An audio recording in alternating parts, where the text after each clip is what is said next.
সকাল থেকে খটখটে রোদ, কিন্তু দুপুর গড়াতেই মেঘের ঘনঘটা। তারপরে মুষলধারে বৃষ্টি নামলো কলকাতায়। আড়াইটা থেকে উত্তর থেকে দক্ষিণ কলকাতায় মাঝারি থেকে ভারী বৃষ্টি হয়। জলমগ্ন শহর কলকাতা, নাজেহাল জনজীবন। রাস্তায় জমা জল বের করতে ম্যানহোলে ঢাকনা খোলা হয় কলকাতা ট্রাফিক পুলিশ ও সিভিক ভলেন্টিয়ারের তরফে। প্রবল বৃষ্টির জেরে এলাকা জুড়ে যানজটও তৈরি হয়। বেশ কয়েক ঘন্টার বৃষ্টিতে ফের জলমগ্ন শহর কলকাতা।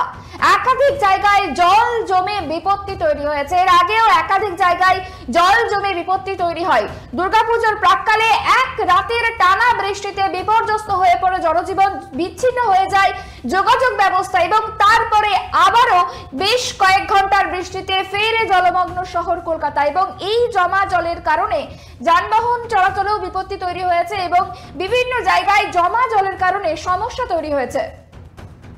এই বিষয় নিয়ে কথা বলে আমাদের সঙ্গে সরাসরি নিউজ রুম থেকে রয়েছে আমার সহকর্মী অনন্যা। যে বিষয়টা জানতে চাইবো যে এই যে কলকাতায় আবারও কয়েক ঘন্টার বৃষ্টিতে জল জমে গিয়েছে, সেই কারণের জন্য আমরা দেখেছিলাম যে দুর্গাপুজোর প্রাক্কালে এক রাতের বৃষ্টিতে যে পরিস্থিতি তৈরি হয়েছিল, আবারও কি সেই পরিস্থিতি তৈরি হতে পারে?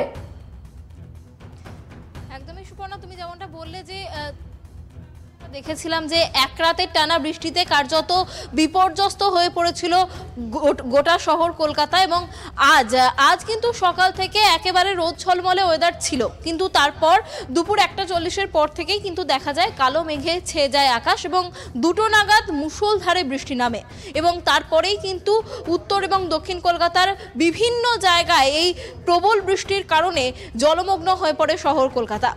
সায়েন্স সিটির আশেপাশের এলাকা, ঠনঠনিয়া কালীবাড়ি এলাকা, পার্ক স্ট্রিট সহ শহরের বিভিন্ন এলাকা কিন্তু জলমগ্ন হয়ে পড়ে। আর এই জলমগ্ন হয়ে পড়ার কারণে কিন্তু জনজীবন বিপর্যস্ত হয়ে পড়ে, যানজটের সৃষ্টি হয় বিভিন্ন জায়গায়।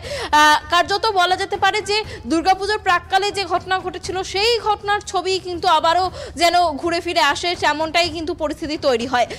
আর পাশাপাশি যেমনটা দেখা গেছে যে শুধু যে মুষলধারে বৃষ্টি তা কিন্তু নয়, মাত্র কয়েক ঘন্টা, 1 ঘন্টার বেশি সময় বৃষ্টি হয় কলকাতায় এবং সেই বৃষ্টিতেই কিন্তু বিভিন্ন এলাকা জলমগ্ন হয়ে যায়। তবে শুধু বৃষ্টি তাই নয়, সঙ্গে কিন্তু মুহুর্মুহু বাজ পড়তেও দেখা যায়। সাধারণত দেখা যায় যে অক্টোবরের প্রথম সপ্তাহে বর্ষা বিদায় নেয়, কিন্তু এই মৌসুমে বর্ষা কিন্তু এখনো বিদায় নেয়নি।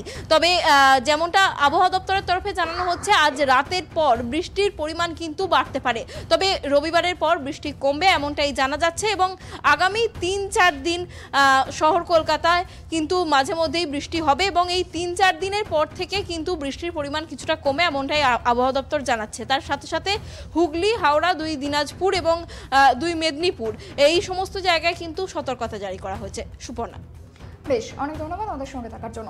যেমনটা জানা গেল যে আজকের পর থেকে বৃষ্টি আরো বাড়তে পারে, তবে রবিবারের পর থেকে বৃষ্টি খানিকটা কমবে এমনটা আলিপুর আবহাওয়া দপ্তর জানিয়েছে। তবে বেশ কয়েকদিন ধরেই যে আবহাওয়া তরফে জানানো হচ্ছিল যে বর্ষা বিদায় নিতে পারে, আর 2-3 দিনের মধ্যেই কিন্তু বর্ষা বিদায় নেবে এমনটাও কিন্তু জানা যাচ্ছে। তবে এই বিষয় নিয়ে মোহাম্মদ সেলিম ঠিক কি বক্তব্য রেখেছেন শোনাবো। কিছুক্ষণের বৃষ্টিতেই গোটা কলকাতা নাজেহাল এবং যানবাহন জলজমা যথারীতি সংকটে। কিছুতেই কলকাতা পুরসভা এই সংকট থেকে মুক্তি দিতে পারবে না, কিন্তু আপৎকালীন যে ব্যবস্থা নিতে হয় সে ব্যাপারে গড়িমসি আছে। আর তার সঙ্গে গত কয়েকদিন আগে যা ঘটলো, তারপরে শিক্ষা নিয়ে আগেই এখন সব ড্রেনের ঢাকনা খুলতে হচ্ছে, তারপরে যাবে। তার মানে পরিষ্কার নেই ড্রেনের মুখগুলো, রাস্তার পাশের যে নর্দমাগুলো